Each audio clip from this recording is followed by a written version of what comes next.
Going over to Ole Miss, South Carolina. Ole Miss, great bounce back spot. And I think a lot of people were on South Carolina, but football's very matchup dependent. Okay, in this game, Walter Nolan had his matchups and dominated. Okay, this Ole Miss defense was just too much for the South Carolina offense.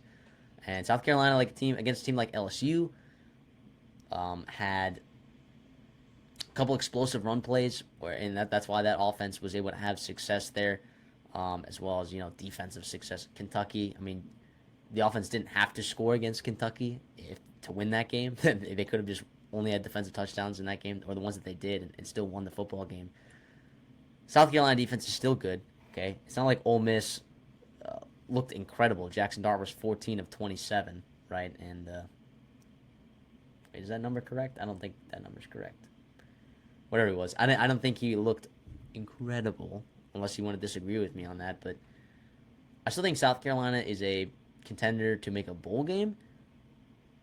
I don't know if Ole Miss is necessarily a contender to win the SEC, but I don't think they're going to have to be competing with Kentucky for the tiebreaker, right? So Ole Miss still has a lot in front of them, a lot to play for, especially after Alabama and Tennessee's losses this past weekend to Arkansas and Vanderbilt. So Ole Miss looking forward. I mean, there's still a lot to play for. You saw Jackson Dart, his Instagram live or whatever in the locker room reacting to Vanderbilt beating Alabama. He was like, holy cow. I think like every SEC team right now is just awake and like, oh my gosh, like this thing is wide open. New Like life. there's new life everywhere to be found. And Ole Miss, I think, found it against South Carolina. Yeah, it was a huge bounce back. Part of the reason why I liked him this week is I felt good Lane Kiffin was going to be able to come up with a very good scheme, and not get kind of stifled 2 weeks in a row. Now, South Carolina's defense, all things considered, actually played pretty well, right? If you look at the way Ole Miss scored early in the football game, it was off a fumble, it was off a turnover on downs, right? A fake punt, or different things like that. That if you're South Carolina, I love the aggressiveness. But again, you to win this football game and to win a lot of your football games, you're gonna have to play a very, very specific, very, very, you know, there's one way to win.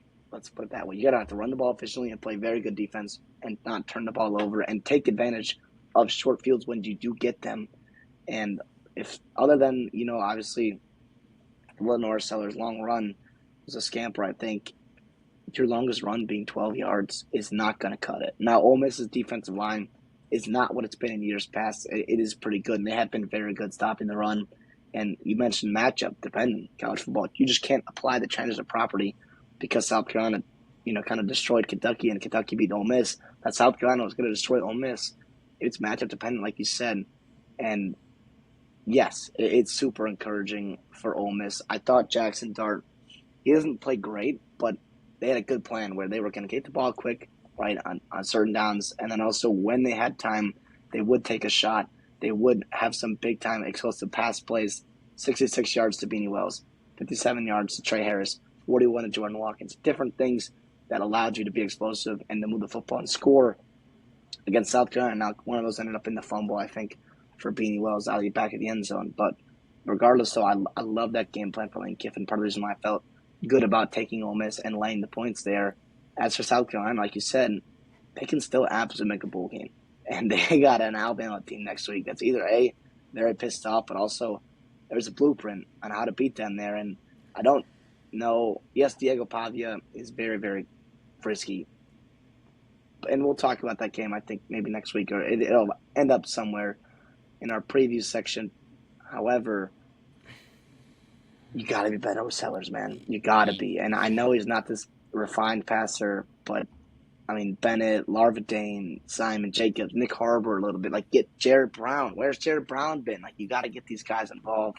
You've got some weapons on the outside there. I don't know what's holding it up, right? Is it Sellers as the offense coordinator? Is it maybe the O-line not giving them time to get open downfield?